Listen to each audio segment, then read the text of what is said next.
Our offensive player of the game was Whop. Phil Yor thought that he set the tone for us in both that first third down catch that he made, as well as just the tough, hard-nosed run that he had. That I thought was just a good tone setter.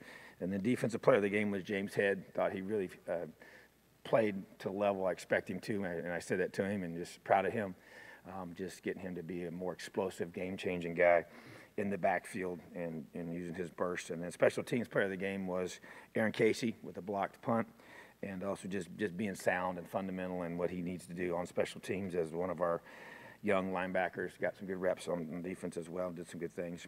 As far as our preparation, offensive scout of the week was Davion Irvin Poindexter, running back. Did a great job giving the defense a great look during the week. Defensive scout team player of the week was C.J. Person. Again, continues to develop and grow for us as a freshman. And then the special team scout player of the week was Ryan Barnes. And so he does a great job at tight end for us, an in-state product here out of Noblesville. So very important for us to come out of the game healthy, which we did, and trying to have an excellent week of preparation as the Ohio State Buckeyes come to town and we begin Big Ten play here at home.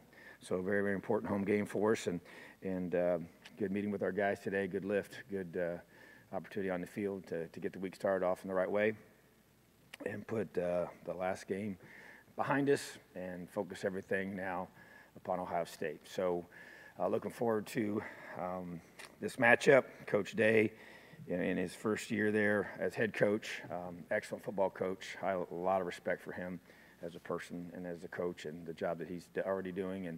And they're typical Ohio State, very, very big, physical, and explosive on both sides of the football, very dominant up front, and have really overwhelmed the first two opponents. And very dynamic quarterback in Justin Fields, and a lot of playmakers on both sides of the ball in their skill positions. So very, very good football team that we have to play our very, very best on game day. Questions? Kind of accelerating into Big Ten play with a pretty high-level opponent to begin with. I know guys will always try to take every week sort of one at a time in the same way, but I imagine there will be at least some level of just sort of a heightened sense of urgency because it's a top 10 team, it's Ohio State. How do you maybe balance with especially some of the young guys who've been stepping into bigger positions this year, like a guy like Michael, wanting them to be sharp but not wanting them to maybe overthink it or be too overwhelmed by it, I guess? Yeah, I think it's a good question because that's really the reality of what you have to handle and deal with. And we've played them earlier. My first year as head coach, it was our first game. This year it's our third game, and so but first conference game. And so you have to balance. To me, like as we started our, we're on the field today. As I talked to our team, and it's the most important game of the season. And I asked the question why, and their response was because it's the next one. And that's where I think it begins, the mindset of, yes, this is obviously a huge game for us because it's a first conference game, it's a home game, and it's the Ohio State Buckeyes, and so, but at the same time, as you mentioned, you can't, make it bigger than it is, but there's no question there's a heightened sense of intensity and focus and urgency that's created because of who it is and the fact that it's a conference game. So I think everybody understands that, and our older guys have to help our younger guys, realize that and how we prepare. And so to me, it's just about getting in those habits of how you prepare to be at your best on game day. And so that's why even, playing, whoever we would have played last week, it really didn't matter. Our objective was to play to our standard and to get better in the areas that we addressed. And so, but I get it. When you play a different team of this caliber, you're going to have a different result in regards to how you approach it, and so, but the process you go through has to be consistent, and that's how you train your younger guys and how they watch film and how they practice and how they're locked in. That can't change, and so, but yes, there's no question that this game is going to has to bring out our very, very best. And that's what we're looking forward to, and that's what we expect. Just looking at their last game, some of the drives they had, the first three, I think, were 131, 149, and 40 seconds. I mean, how much is stopping explosive plays going to be an important part of this game? I think, it's always kind of been that way. This will be, played these guys several times now, and it's it's the same, different guys. Some of these guys, I was going back and looking at a lot of our, previous games, and like you always do, and some familiar faces, been there for a while, but new faces as well, and but same type of explosiveness that you're used to seeing. And, when you go through and you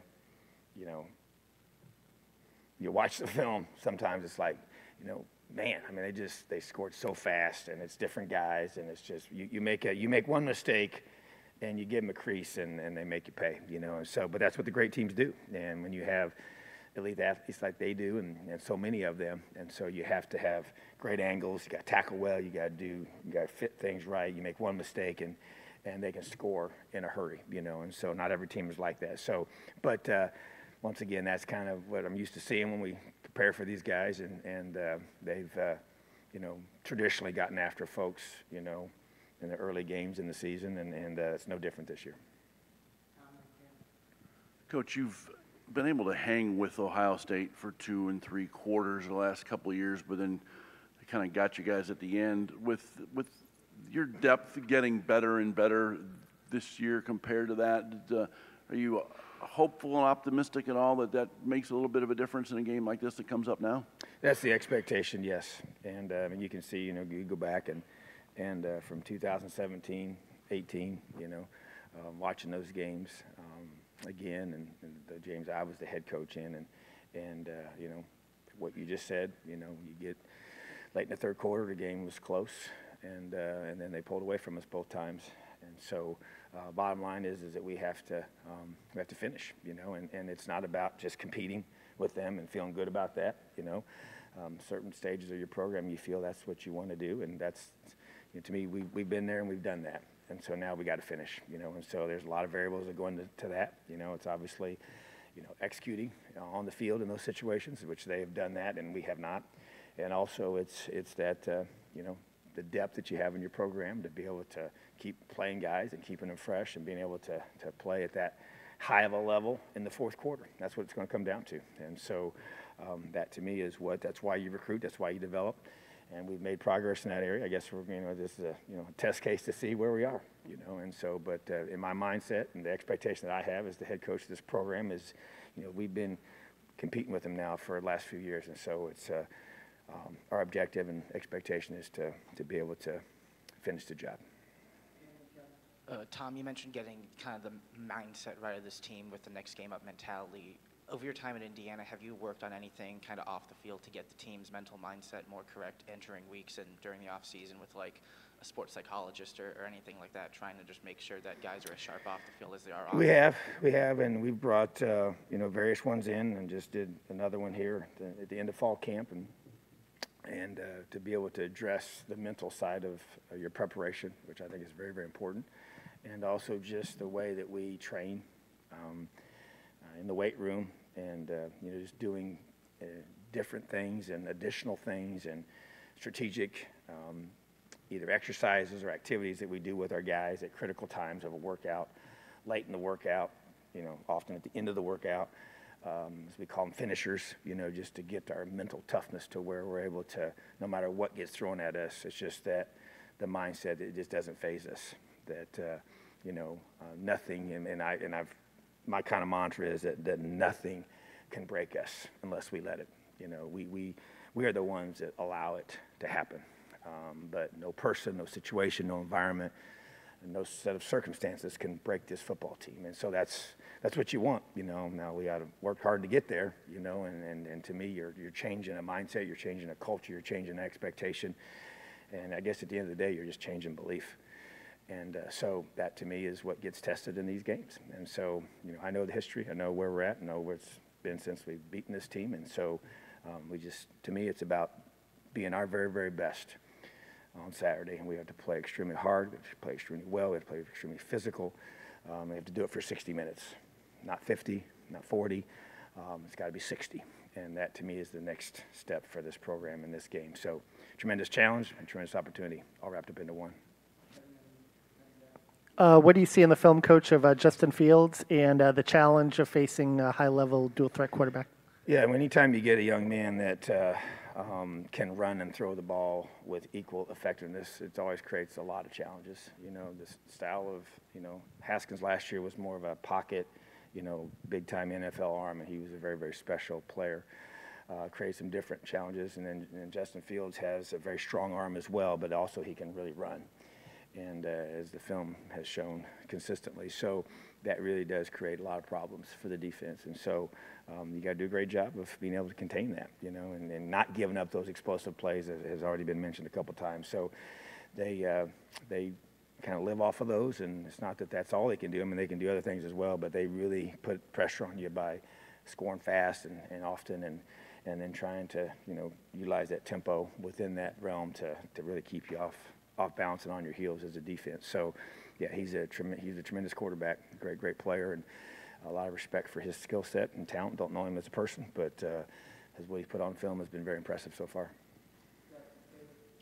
Peyton's a guy that I know you worked really hard to kind of keep in that recruiting class when he was committed to Indiana, and he kind of did the redshirt thing and kind of came on in spurts last year. He's been heavily involved through these first couple of weeks. Just how have you seen him grow, I guess, both over the last kind of 2.5 years, but specifically within the framework of Kalen's offense, which seems to really emphasize tight ends?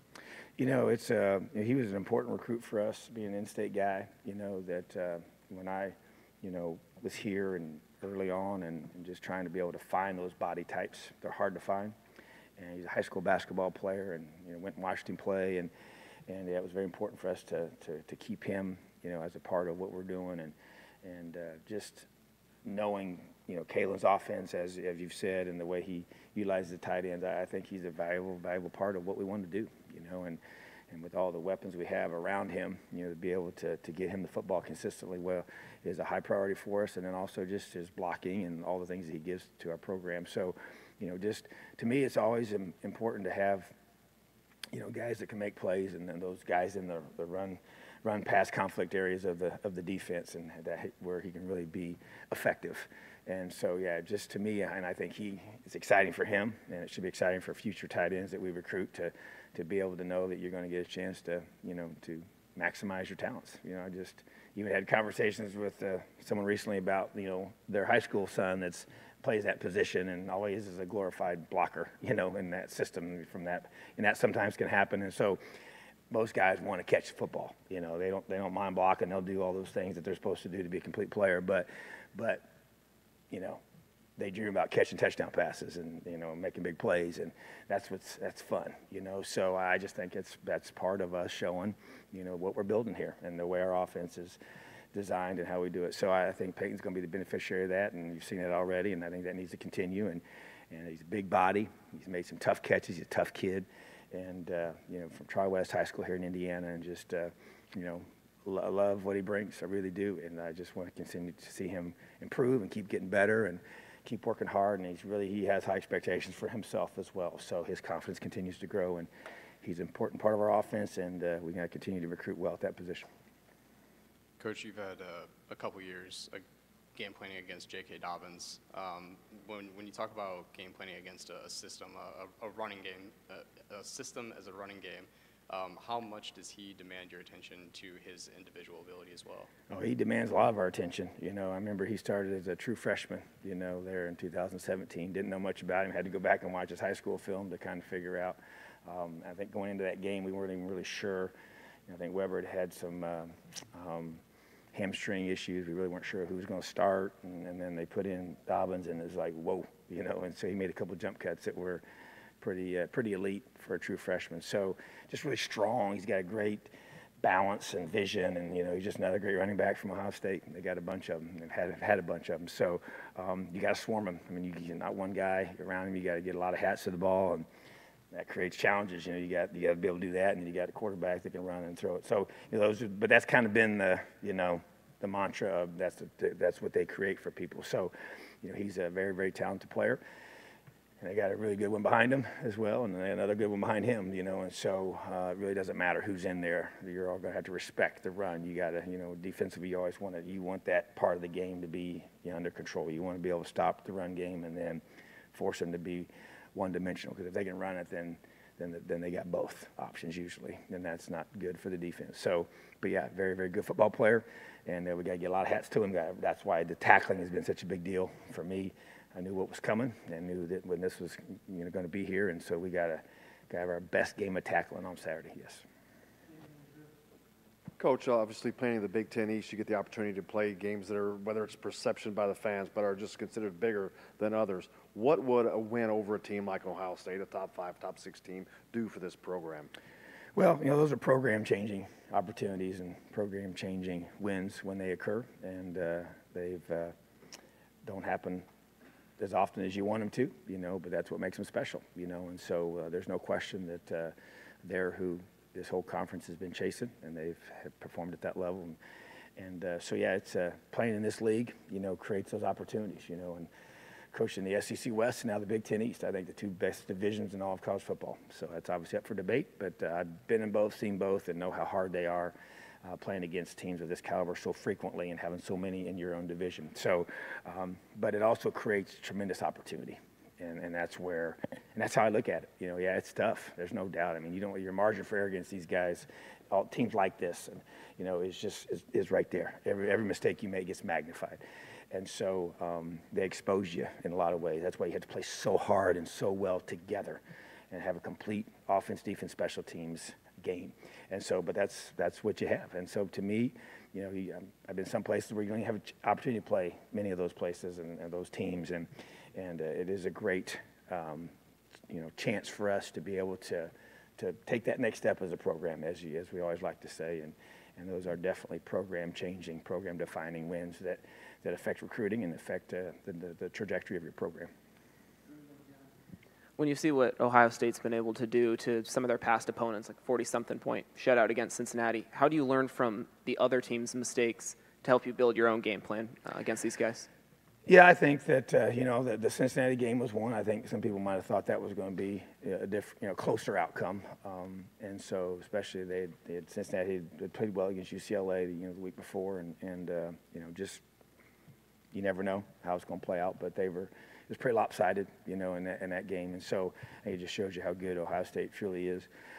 Because I think Cincinnati's a good football team, So, but at the same time, you go through and evaluate. They have, not everybody does the exact same things you do, but you look for similarities in scheme and fronts and how you play things, and you communicate with people that on those staffs, and like everybody does and across the country, and get their input and their thoughts about, what they, kind of thought before, and then what was different after those kind of conversations. So yeah, those are helpful, but at the same time, you got to trust the film, and it's early in the year. You only have 2 games to go off of, so it's not a really large, test case to look at. But at the same time, it's a lot of good, valuable information, and so it's a lot better than having, 0 film, to start the year. And so it gives us a chance to see, with their personnel for this year and what they like to do, what they feel they're good at, and what we feel like we need to be able to attack on one side of the football and try to exploit on the other. So that's the challenge we have.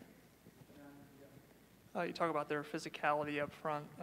With your offensive line, you have 3 seniors there. How far do you think Harry and Caleb have come along in the first 2 games? And then also, how much are you leaning on the experience of those 3 seniors facing that physicality? Well, I think, Harry and Caleb, we just got to get,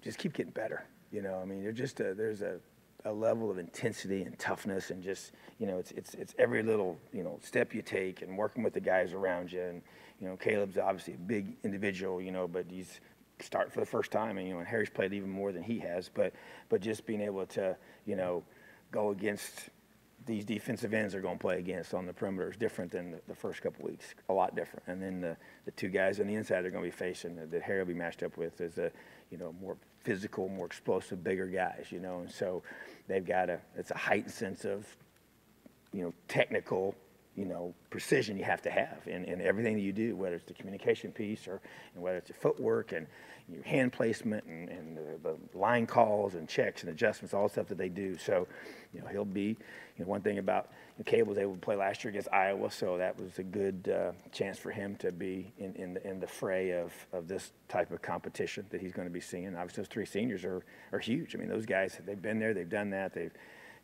multi-year starters and been in these games, played in these games, love these games, so those 2 of those 3 guys are Ohio guys, you know, and so as far as our 3 seniors. And so that's just, to me, just that whole mindset that you bring as a senior leader to our program and how you prepare and what the game means and just all that goes into it. And so I think those are, you lean on those guys this week for sure, especially early in the season when we're still got a lot of young guys. That this is going to be several guys first time playing against Ohio State, and some guys just maybe get a little bit last year but didn't play a lot, but were either there or got some snaps. So, but I think you definitely lean on those older guys to step up and show the new guys how it's done.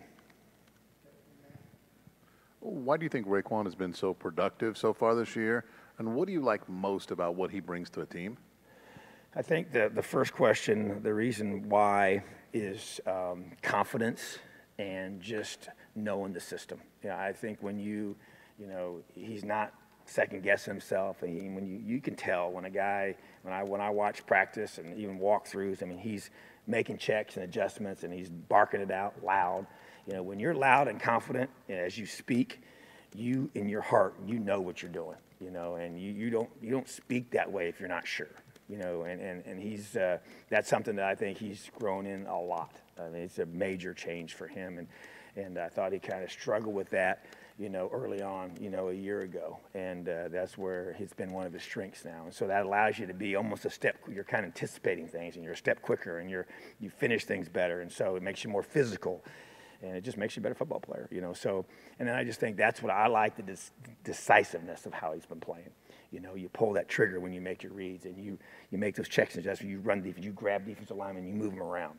And that's what I want to see, you know, because that affects everybody. It gives everybody else confidence around you. Hey, this guy knows what he's doing, you know, and that just, that elevates their confidence and it gets people right and gets them lined up. And with all the no huddle tempo that you see about most people, at least at times in games, you got to have that leadership at that position. So that's what I really appreciate about him and respect about him, and it's caused him to play. You know, he's making lots of plays, and he's his confidence continues to grow. So I expect that to just flow into big game against Ohio State. So Cam Jones was obviously held out this week. Where is he at from a health perspective, and what do you expect from him in practice? And yeah, we going through progression today even, had him out on the field working and doing things, and so that was very positive. So, you know, we'll make an evaluation again tomorrow and then look at it again. And so I'll probably know more for sure on Thursday. Usually that's the day we kind of know once Wednesday's kind of in the books and you have a chance to see where he's at. So we'll know more. But yeah, obviously trying to get him back. Coach, your special teams have been so good the first couple of weeks, and usually in games like this that involve an upset, special teams that kind of can often turn the table on that. Are you pleased with where you're at heading into this as to what you're getting from that and some of the boosts from guys like David Ellis and such? Yeah, I would say pleased for sure. Don't know everything yet. We will be tested in that area on Saturday, so we'll know more at the end of that game of where we're at. But you obviously want to get off to a great start. You want to do things the right way in your first 2 games, and we've been able to do that in both our coverage units as well as our return units. And so, but yeah, they'll, you know, who you're kicking it to now is a different opponent than we've had, and their guys kicking it the way that they do their special teams, and they've been really, really good on special teams, you know, in the last several years. So you're exactly right. In these kind of games, obviously they're the favored team, you know, and so in order to be able to beat a team that is, you know, on paper supposed to be better than you know, then you got to find ways to maximize all 3 parts of it, and you should always have to do that to win at this level. But in order to beat a team like Ohio State that rarely beats themselves and has such elite players and great coaching staff. So to me, special teams is going to have to play a huge role in that. Yes, it's field position, it's points, it's being able to eliminate big plays that have occurred and can occur in those areas of the game, and because of the amount of space involved with special teams play. So yeah, we have to be at our very, very best on special teams, and our guys are fully aware of that. Just going back to injuries, Reese played some Saturday. Just how did he come through that? Was everything kind of normal? And was A'Shawn out Saturday? He was, and we weren't sure on him, and just decided it wasn't worth, you know, risking with him. So he should be, you know, I think he should be good to go this week. It was kind of precautionary for him. Sean Riggins you were addressing. And but I thought Reese, the thing that really hurt Reese was he missed a lot of practice in fall camp. And for playing a newer position for him, that kind of set him back. So it was that game was important to get him in quite a few reps this past Saturday because we need him this week to be full bore, and so he just hasn't played that position a lot. So thought he did some good things, but definitely was a little rusty, and so what you expect him to be. So, but yeah, he's back now and didn't do anything to set him back any further with that. So he'll have a little thing on his thumb and his hand, and so he'd be good to go.